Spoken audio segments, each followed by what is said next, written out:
आज हम नया चैप्टर शुरू करने वाले हैं जिसका नाम है बहुपद, जिसमें हम चैप्टर में पढ़ने वाले हैं 3 टॉपिक्स हैं इस चैप्टर के अंदर। ग्राफ को देखकर शून्यांक ज्ञात करना, दूसरा टॉपिक है बहुपद के शून्यांक तथा गुणांकों के बीच में संबंध, तीसरा टॉपिक है द्विघात बहुपद ज्ञात करना जब शून्यांक दे रखे हों। तो ये जो दो टॉपिक हैं इसे हम पढ़ेंगे 2.2 एक्सरसाइज में, और इसको पढ़ेंगे हम 2.1 में, मतलब 2.1 वाली एक्सरसाइज में पढ़ेंगे, और इसको हम पढ़ेंगे, इन दोनों टॉपिक्स को पढ़ेंगे हम 2.2 के अंदर। तो इससे पहले हम बहुपद के इन टॉपिक्स को पढ़ने से पहले हम क्या कर लेते हैं, बहुपद की बेसिक को जानकारी को देख लेते हैं, इंट्रोडक्शन देख लेते हैं। तो सबसे पहले बहुपद क्या है कि जैसे मैंने लिखा कि 3 और प्लस, या मैंने ऐसे लिखा 3x प्लस में 5। अब ये क्या है, आप कहेंगे कि ये एक समीकरण है, और ये समीकरण ही बहुपद है, मतलब इसी को हम बहुपद कहेंगे। इसमें क्या है, 2 तरीके की संख्याएं यूज हो रही हैं, एक 3 और 4 और एक x। तो 3 और 4 जो है वो क्या है, इनको हम अचर पद कहते हैं, और जो x जो है ABCD XYZ PQR, ये सब जो संख्याएं होती हैं इनको हम कहते हैं चर पद। इन जो होती हैं, जो अज्ञात राशियां होती हैं। तो इसमें क्या, दो प्रकार की संख्याएं यूज होती हैं, जिनमें सबसे पहले चर होते हैं। चर को लिख सकते हैं, चर क्या होती है, अज्ञात राशि। अज्ञात राशि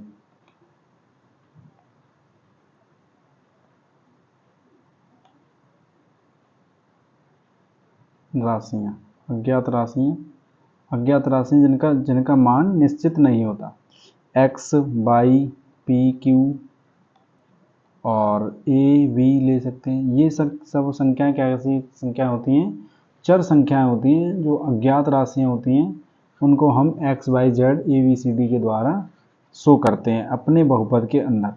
अब हम देख लेते हैं जो दूसरा भाग है हमारे बहुपद में, वो है हमारे पास बहुपद का, वो है हमारे पास अचर पद। अचर पद क्या होता है, जिनका मान निश्चित होता है, मतलब अज्ञात राशियां, या फिर लिख सकते हैं अज्ञात जो निश्चित मान ना हो। चर पदों को कहते हैं निश्चित मान ना हो, परंतु अचर पद जो होते हैं इनका मान जो होता है, इनका मान निश्चित होता है। तो यहाँ लिख देंगे जिसका मान, वे राशियां जिसका मान निश्चित होता है, जिसका मान निश्चित होता है।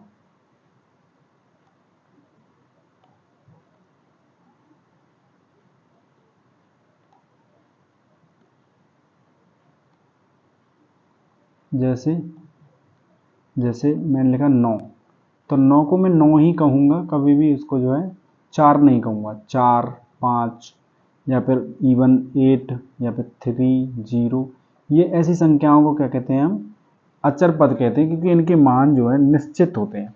अब जब हम चर और अचर पदों को मिलाकर के लिखते हैं तो इनको हम बीजीय व्यंजक कहते हैं।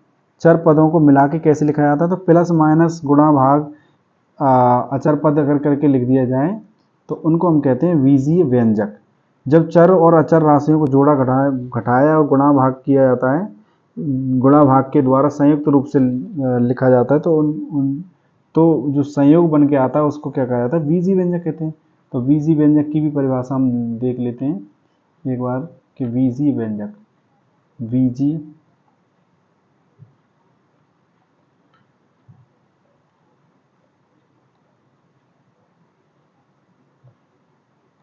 बीजीय व्यंजक क्या होते हैं,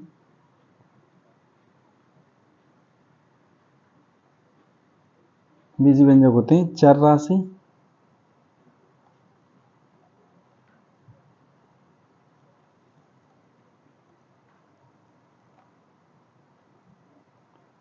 राशि, और इनके बीच में प्लस स्लैश माइनस स्लैश गुणा स्लैश भाग से अगर अचर पद का संयोग करा दिया जाए, अचर पद तो जो प्राप्त होती है, जो समीकरण प्राप्त होता है उसे हम बीजीय व्यंजक कहते हैं। जैसे चर की जगह में लिख दूं x प्लस लगा दूं 3 लिख दूं, तो क्या हो जाएगा, ये x प्लस 3, ये क्या है, एग्जाम्पल है इसका। x प्लस 3 क्या है, एक बीजीय व्यंजक है। इसी तरह से एक आध और एग्जाम्पल ले लेते हैं। यदि मैं लिख दूँ 5x स्क्वायर, तो 5x स्क्वायर के बीच में क्या हो रहा है, गुणा का रिलेशन है, तो ये क्या हो जाएगा ETC। मतलब ये इस तरह के जो एग्जाम होते हैं इनको हम क्या कहते हैं, बीजीय व्यंजक कहते हैं। जो ऊपर लिखा हुआ है 3x प्लस में 4 जो है वो एक तरीके से बीजीय व्यंजक है। तो चार अचर राशियों के बाद हमने बीजीय व्यंजक को समझ लिया। अब बीजीय व्यंजक के बाद आते हैं बहुपद। बहुपद को अब समझते हैं बहुपद क्या होता है। तो बहुपद अब हमें अच्छे से समझ में आ जाएगा। बहुपद, बहुपद, बहुपद क्या होते हैं, बहुपद। तो बहुपद जो होते हैं वो ऐसे बीजीय व्यंजक होते हैं, जैसे ऊपर हमने बीजीय व्यंजक लिए ना, तो उनमें से ऐसे बीजीय व्यंजक, ऐसे बीजीय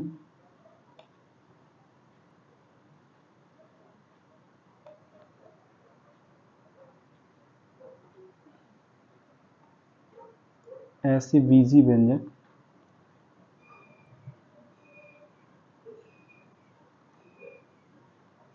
व्यंजक जिनमें चर राशियों की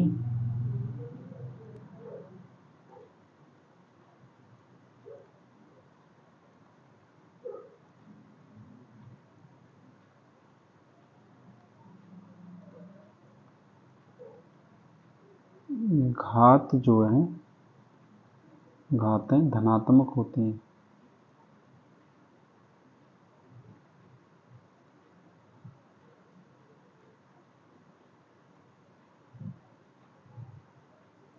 होती हैं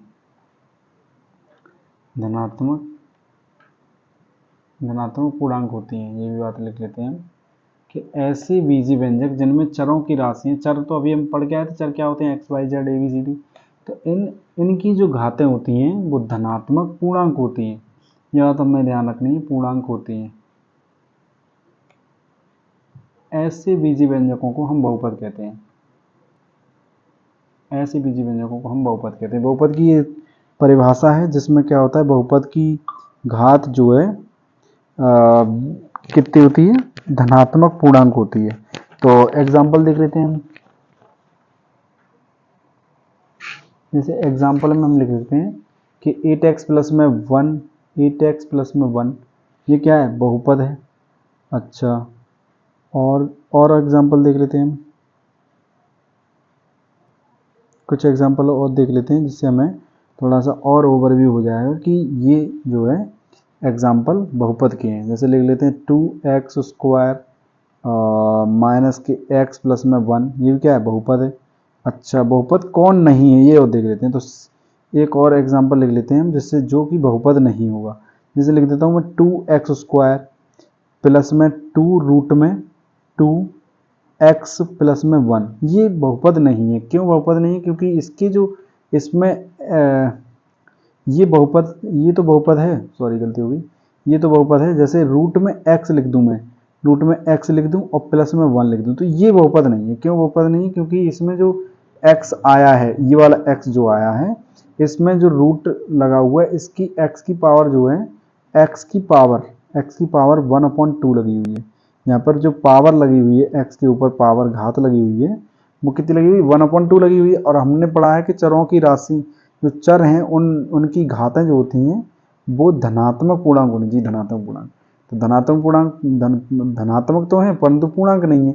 तो जो संख्या पूर्णांक नहीं है, जिसकी घात पूर्णांक नहीं है, वो भी क्या होंगे, बहुपद नहीं होंगे। तो ये बहुपद नहीं है, ये बहुपद नहीं है। परंतु जो दो एग्जाम्पल हमने अभी देखे वो दोनों ही बहुपद के हैं। अच्छा, ये वाला एक और एग्जाम्पल लिख लेते हैं। ये बहुपद नहीं है, परंतु कुछ और एग्जाम्पल देख लेते हैं जो कि थोड़ा सा हमें और समझ में आ जाए। तो एक एग्जाम्पल ले लेते हैं कि 1/2 x² माइनस के x और प्लस के 19, ये बीजीय व्यंजक तो हैं, ये वाला बीजीय व्यंजक है, ये भी बीजीय व्यंजक है, परंतु ये बहुपद नहीं है। बहुपद क्यों नहीं है, क्योंकि इनकी घातें जो हैं वो धनात्मक नहीं है, धनात्मक पूर्णांक नहीं है। तो x² की घात ऊपर ले जाऊंगा तो ये -2 हो जाएगा, -2 x प्लस के 19। तो ये भी बहुपद नहीं है। क्यों बहुपद नहीं है? क्योंकि इसकी जो पावर है वो -2 है, और जबकि घातें जो हैं इनकी घातें कैसी होनी चाहिए? धनात्मक पूर्णांक होनी चाहिए। तो इसलिए ये क्या है? बहुपद नहीं होंगे। ये दोनों दोनों जो हैं वो बहुपद नहीं है, परंतु ये दोनों जो हैं वो बहुपद हैं। इसके बाद अगर हम एक एग्जांपल और देखना चाहें तो देख सकते हैं कि रूट में 3, इधर लिख लेता हूँ, रूट में 3 एक्स स्क्वायर माइनस के एक्स की पावर 3 प्लस के 2, ये बहुपद है? हाँ, ये बहुपद है। क्यों? क्योंकि यहाँ पर 3 के ऊपर, चर के ऊपर घात लगी हुई है, ना रूट लगा हुआ है, ना कि एक्स के ऊपर। यहाँ पे एक्स की पावर 2, एक्स की पावर 3, यहाँ पर दोनों ही एक्स में, दोनों ही केस में पावर जो है वो धनात्मक पूर्णांक है, ना कि ऋणात्मक पूर्णांक, या या यहाँ पर रूट की फॉर्म में दे रखी है। तो यहाँ तो ना तो रूट है घात इनकी, और ना ही यहाँ पर घात जो है वो है। तो इस तरह से हमने क्या समझ लिया? बहुपद समझ लिए, जो कि बहुपद, ये बहुपद है, ये बहुपद नहीं है। अब बहुपद की बात आते हैं पद। पद देख लेते हैं। पद बेसिक में हम सब चीज़ पढ़ लेंगे, जिससे कि हमें बाद में सब समस्या ना आए, चैप्टर में पूरा चैप्टर में अच्छे से समझ में आए। तो पद क्या होते हैं? पद जो प्लस माइनस से, माइनस द्वारा पृथक हो जाते हैं, द्वारा पृथक थक बहुपद लिख दो, या व्यंजक जो प्लस माइनस द्वारा पृथक हो जाते हैं, व्यंजक, पृथक व्यंजक, व्यंजक, उनको हम क्या कहते हैं? उनको हम पद कहते हैं। जैसे जैसे मैंने लिख दिया 4x स्क्वायर माइनस के 5x प्लस के 9, ये मैंने लिख दिया एग्जाम्पल। सपोज दैट एग्जाम्पल लिख दिया मैंने ये कि 4x square minus 5x plus के 9। इसमें पद कितने हैं? तो पद देखे जाएं तो इसमें 3 पद हैं, क्योंकि प्लस, ये माइनस से नहीं, एक पद 2 पद। यहाँ पर नंबरिंग करके भी बता देता हूँ मैं। ये एक पद है, ये दूसरा पद, ये तीसरा पद। तो जैसे प्लस माइनस लगते जाएंगे वैसे ही इसमें पद होते चले जाएंगे। जैसे एक और एग्जांपल हम ले लेते हैं कि एक एग्जांपल लेते हैं, एग्जांपल ले लो, या फिर इसी को और आगे इसमें से किसी को ले लेते हैं। जैसे ये ले लेते हैं 2x स्क्वायर माइनस के 4, ये लेते हैं। इसमें भी पद क्या है? एक पद, 2 पद। इसमें भी 2 पद है, इसमें 3 पद नहीं है, तो एक पद और ये 2 पद। तो इस तरह से हमने क्या पढ़ लिए? पद पढ़ लिए। अगर इसके पद लिखने पड़े तो कैसे लिखेंगे? 4x square comma 5x minus के 5x और कॉमा 9। इस तरह से हम क्या कर सकते हैं? पदों को दिखा सकते हैं। इसके अगर पद लिखने हो तो कैसे दिखाएंगे? 2x स्क्वायर कॉमा माइनस के 4, चिन्ह सहित हम पदों को भी दिखाते हैं, लिखते हैं। तो इस तरह से हमने पद समझ लिया। पद के बाद आता है गुणांक। गुणांक क्या होते हैं? गुणांक,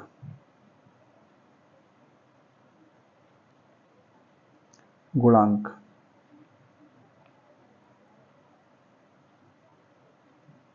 गुणांक। तो गुणांक क्या होते हैं कि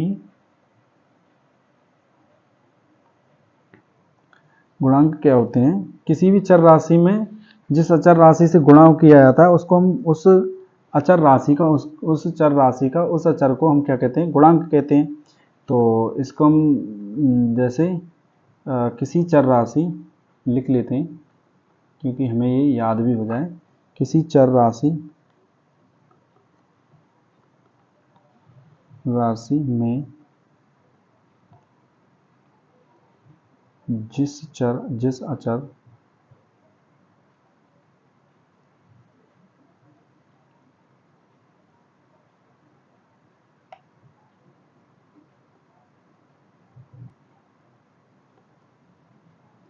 राशि से गुणा किया जाता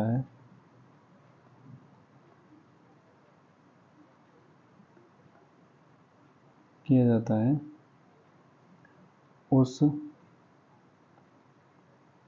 अचर को ही चर राशि का गुणांक कहते हैं।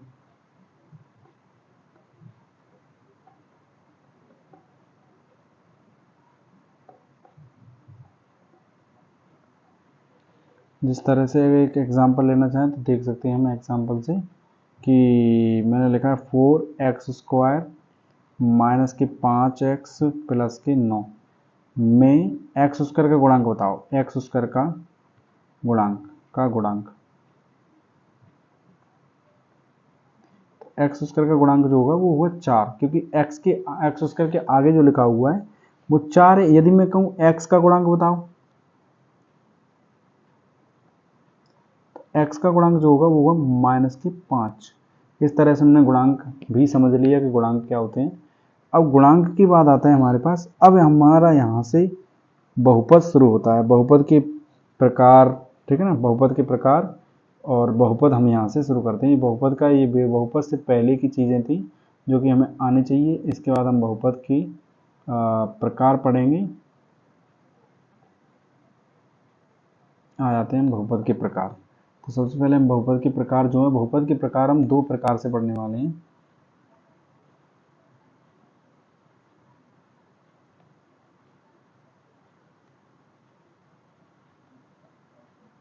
बहुपद के प्रकार, तो बहुपद जो है वो 2 प्रकार से विभाजित किया जाता है। पहला नंबर बहुपद जो है वो घातों के आधार पर अलग तरीके के बहुपद होते हैं, और पदों के आधार पर बहुपद अलग प्रकार के होते हैं। तो हम बहुपद देख लेते हैं। 2 प्रकार के बहुपद हैं हमारे पास। एक तो है घातों के आधार पर और एक है हमारे पास पदों के आधार पर। तो इधर की साइड में लिख देता हूँ पदों की संख्या के आधार पर बहुपद, पदों की संख्या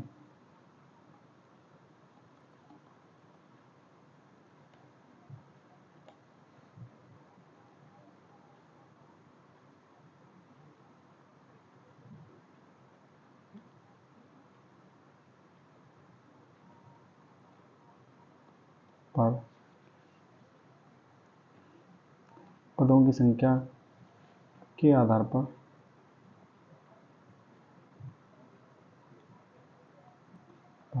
और इसी प्रकार हमारे पास दूसरे हैं घातों के आधार पर।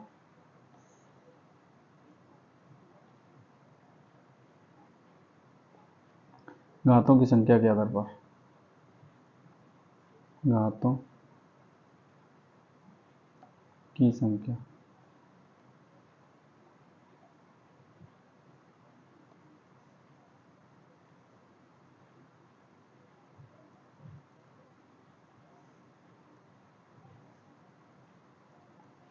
घातों की संख्या के आधार पर।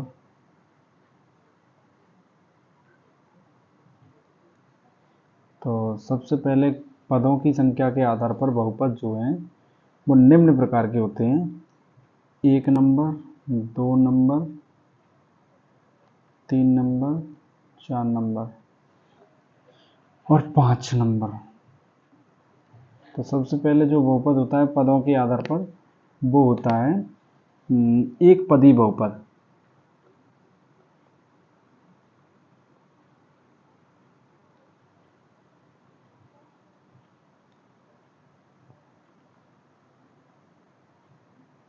एक पदी बहुपद,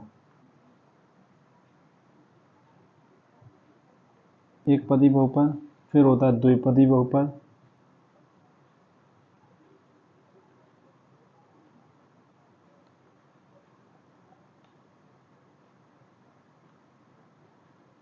द्विपदी बहुपद। और फिर होता है हमारे पास त्रिपदी बहुपद, त्रिपदी बहुपद।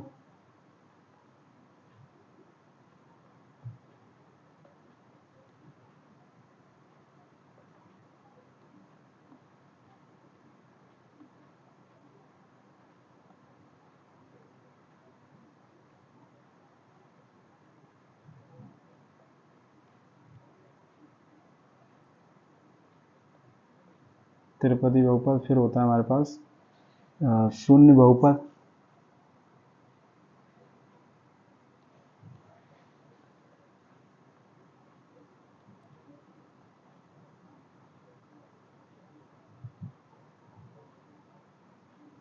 और एक होता है हमारे पास अचर बहुपद। पदों के आधार पर हमें कितने ही प्रकार के बहुपद पढ़ने हैं, जिसमें एक पदी बहुपद क्या होता है, जिसके जो वे बहुपद जिनमें एक ही पद होता है। जैसे जैसे मैं लिख के दिखाऊं कि एक्स, एक्स स्क्वायर, 3x, ये बहुपद जो है वो एक ही पद वाले बहुपद है, तो इसको कहेंगे एक पदी बहुपद। अच्छा, कुछ बहुपद ऐसे होते हैं जिनमें दो पद होते हैं, जैसे मैं लिखूं x प्लस में 4, तो ये दो बहुपद हैं, दो ही पद वाला बहुपद है जिसमें दो ही पद हैं। मैं लिखूं एक्स स्क्वायर माइनस के 9, तो इसमें भी दो ही पद हैं, तो इसलिए इस तरीके के बहुपद जो होते हैं वो दो ही बहुपद कहलाते हैं, दो ही पदी बहुपद कहलाते हैं, जिसमें पद दो होते हैं। और पद हम पीछे पढ़ के आ चुके हैं, पद कैसे कैसे पद निकाले जाते हैं, तो प्लस माइनस से पद अलग चेंज हो जाते हैं। तो एक्स स्क्वायर और माइनस 9, माइनस की वजह से एक्स स्क्वायर अलग पद है, 9 अलग पद है। ऐसे त्रिपदी देख लेते हैं, तीन पद होते हैं जिसमें, तो मैं लिखना चाहूँ जैसे 4x स्क्वायर प्लस के 5x और प्लस में 9, ये क्या है, तीन तीन पदों वाला बहुपद है जिसमें तीन पद है। एक पद 4x स्क्वायर प्लस में 5x, दूसरा पद, और तीसरा पद 9। इस तरह से हमारे पास तीन पद वाला बहुपद ये हो जाता है। और शून्य बहुपद जो होता है वो उसमें क्या होता है, जिसमें जिसमें गुणांक, सभी के गुणांक शून्य हों, जैसे 0 एक्स स्क्वायर प्लस में 0x और बराबर 0, तो इस तरीके का जो बहुपद होता है उसे हम शून्य बहुपद कहते हैं, जिसमें गुणांक जो है शून्य होते हैं। अचर बहुपद क्या होता है, अचर बहुपद जो होता है वो होता है जैसे 7x की पावर 0, जिसमें चरों की घात 0 होती है, जैसे 7x की पावर 0, और मैं लिखना चाहूँ माइनस के 9y की पावर 0। तो ये जो बहुपद हैं वो कैसे बहुपद हैं, अचर पद बहुपद हैं, अचर बहुपद हैं। अब आते हैं घातों की संख्या के आधार पर हम बहुपद को देख लेते हैं। तो घातों की संख्या के आधार पर बहुपद हम देखेंगे इधर, घातों की संख्या के आधार पर। तो घातों की संख्या के आधार पर बहुपद जो हैं वो निम्न प्रकार के होते हैं। पहला नंबर है रैखिक बहुपद।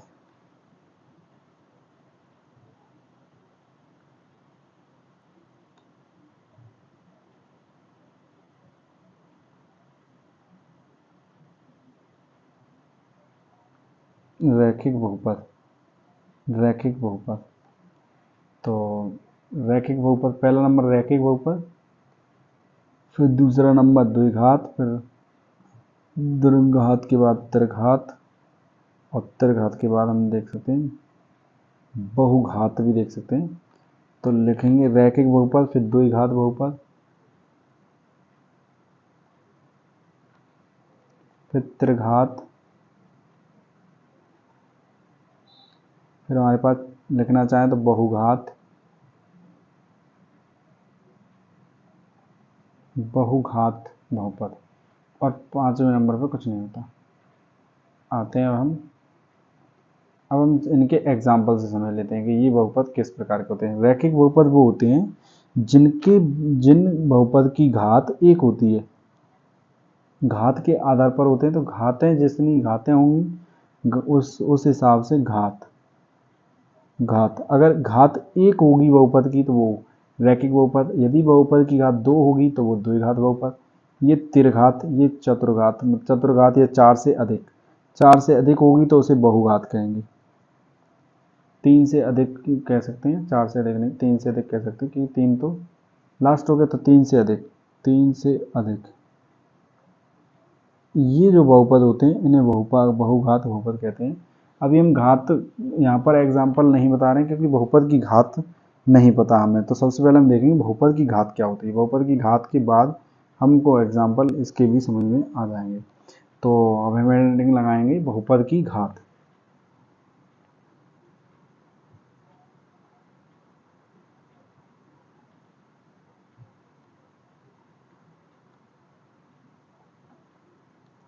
बहुपद की घात, तो बहुपद की घात क्या होती है कि दिए गए बहुपद में बहुपद की घात वह होती है जो बहुपद में सबसे बड़ी होती है। तो जो सबसे बड़ी घात होती है बहुपद की, वही घात बहुपद की घात कहलाती है। तो लिख लेते हैं हम, यदि दिए गए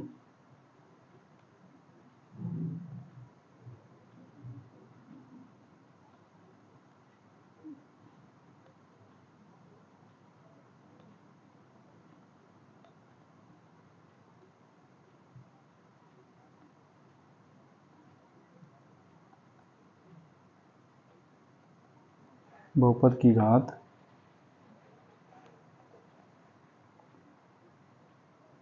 दिए गए बहुपद में बहुपद की घात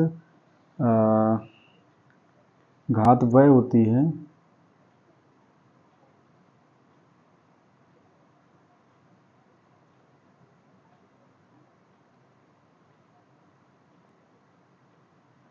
जो सबसे बड़ी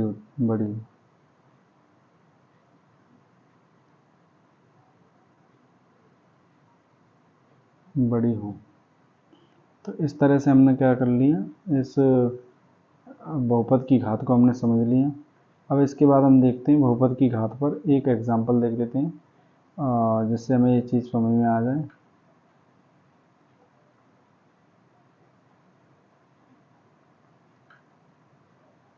बड़ी हो,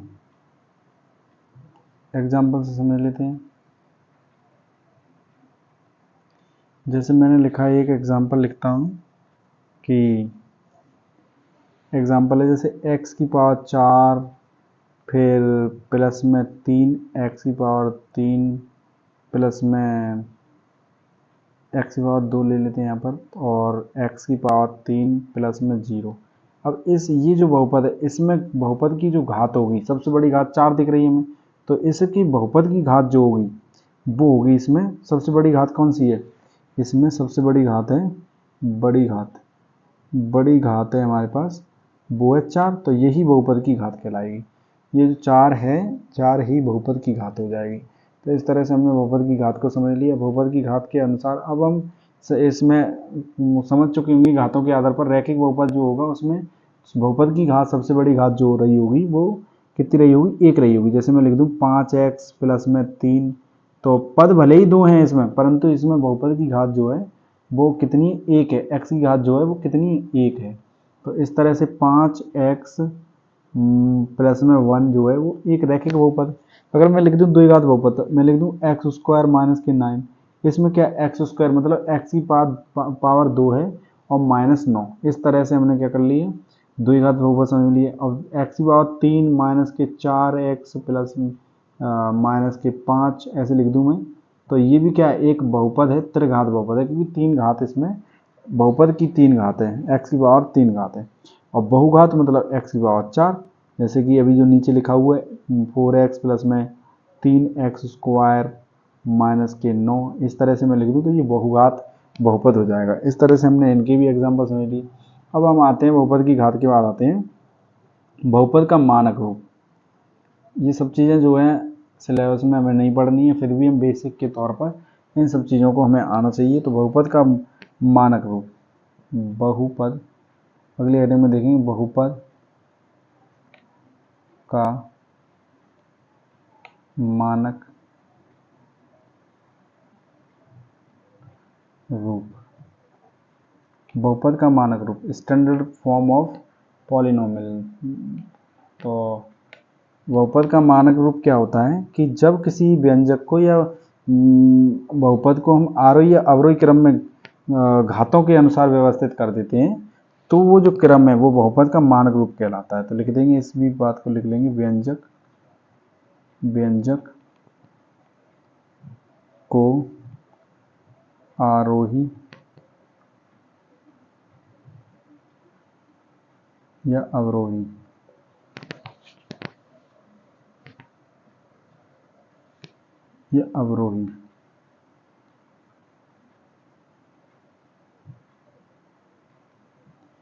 क्रम में,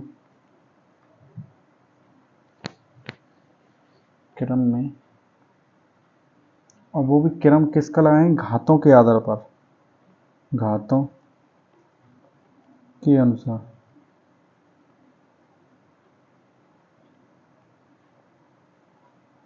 क्रम में व्यवस्थित करना।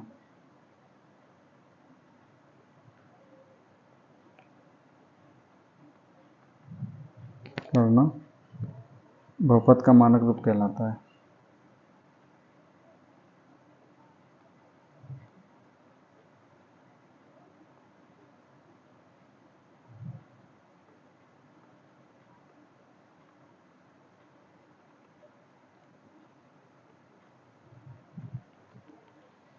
बहुपद का मानक रूप कहलाता है। इस तरह से हमने बहुपद का मानक रूप समझ लिया। और हम देख लेते हैं शून्यांक। शून्यांक क्या होते हैं? बहुपद के शून्यांक।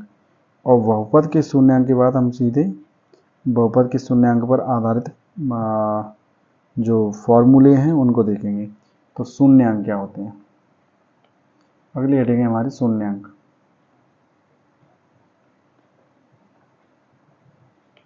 शून्यांक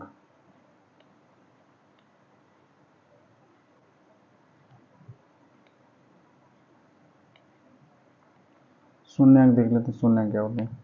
बहुपद का शून्यांक वह मान होता है जो कि जिसको अगर हम बहुपद में रख दें तो वो बहुपद शून्य हो जाए, है ना। तो वह मान जिसके लिए बहुपद शून्य हो, तो लिख सकते हैं हम वह मान जिसके लिए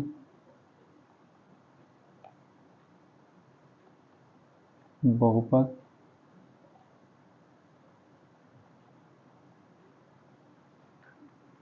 शून्य हो जाए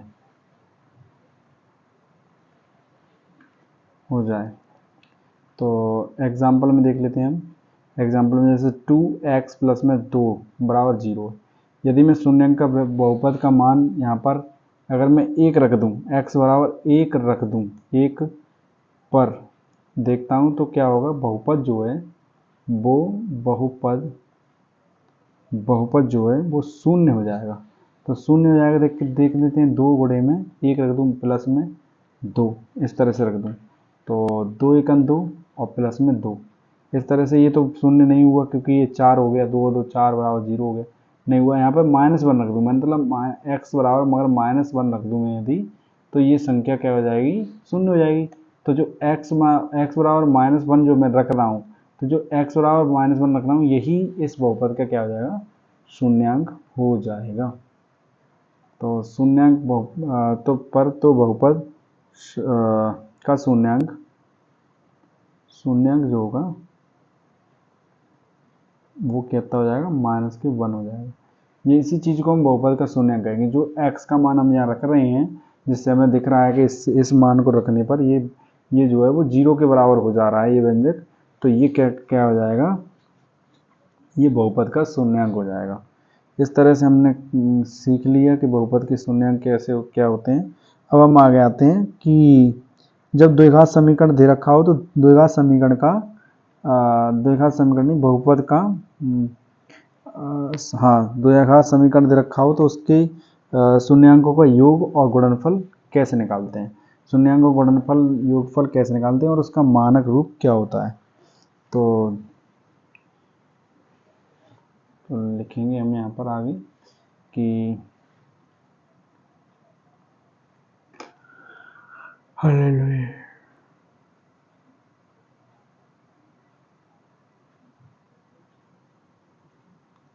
में लिखेंगे यदि द्विघात बहुपद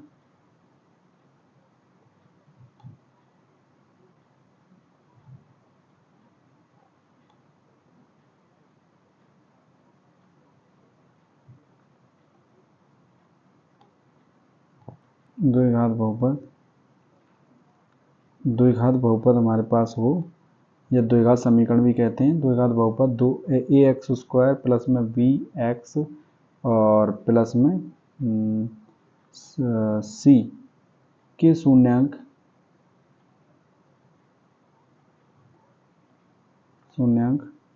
अल्फा बीटा हों, अल्फा तथा बीटा हों, तो शून्यांक क्या होते हैं हमने जान लिया। और शून्यांक यदि अल्फा बीटा हो तब इनके बीच में क्या होता है? रिलेशन होता है। क्या क्या रिलेशन होता है? शून्यांकों का योगफल। तो सबसे पहले हम शून्यांकों का योगफल देख लेते हैं। शून्यांकों का योगफल, शून्यांकों का योगफल बराबर होता है जैसे अल्फा प्लस बीटा। वैसे तो अल्फा प्लस बीटा होगा क्योंकि एक शून्यांक अल्फा है, दूसरा बीटा है, परंतु इनके बीच में रिलेशन होता है जब अल्फा बीटा का वो होता है तो वहाँ पर जो -b/a जो ए मतलब ये जो द्विघात बहुपद है इसका जो ए है वो एक्स स्क्वायर का गुणांक और बी जो है वो एक्स का गुणांक, एक्स स्क्वायर का गुणांक और एक्स का गुणांक जो दोनों के अनुपात को शून्यांकों का योगफल और गुणनफल भी कहा जाता है अगर माइनस लगा दिया जाए। इसी तरह से शून्यांकों का गुणनफल देख लेते हैं। तो शून्यांकों का गुणनफल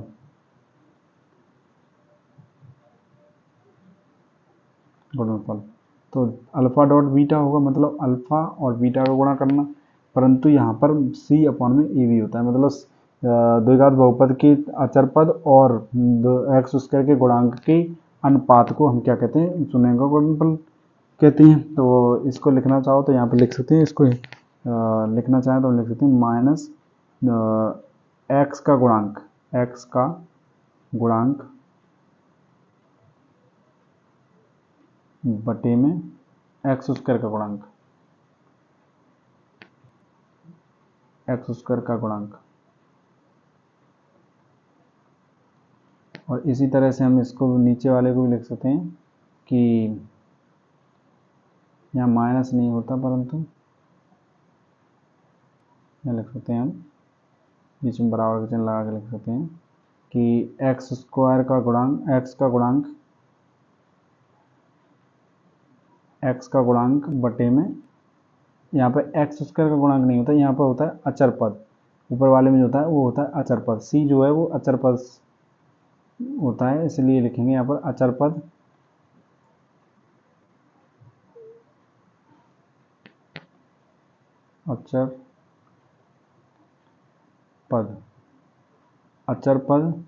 बटे में एक्स स्क्वायर का गुणांक। इस तरह से हमने शून्यांकों का गुणनफल लिख लिया। यदि शून्यांक अल्फा बीटा हैं तो अब हमारे पास द्विघात बहुपद शून्यांकों और गुणांकों के बीच में संबंध हमने देख लिया। और जब शून्यांक दे रखे हों तब हमें द्विघात बहुपद बनाना, जो कि हमारा तीसरा टॉपिक है। ये हमारा दूसरा टॉपिक है जो कि ऊपर हमने टॉपिक्स लिखे हैं उसमें, और ये तीसरा टॉपिक है हमारे पास। पहले टॉपिक से रिलेटेड हम प्रश्न करेंगे जिसमें ग्राफ देख करके हमें सीधे हमें बताना होगा कि किस तरह से इसमें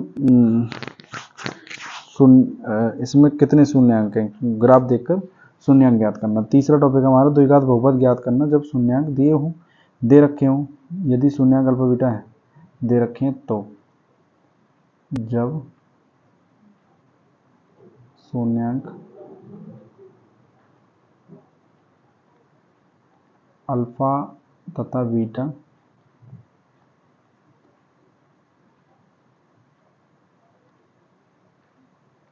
दिए हैं तब द्विघात बहुपद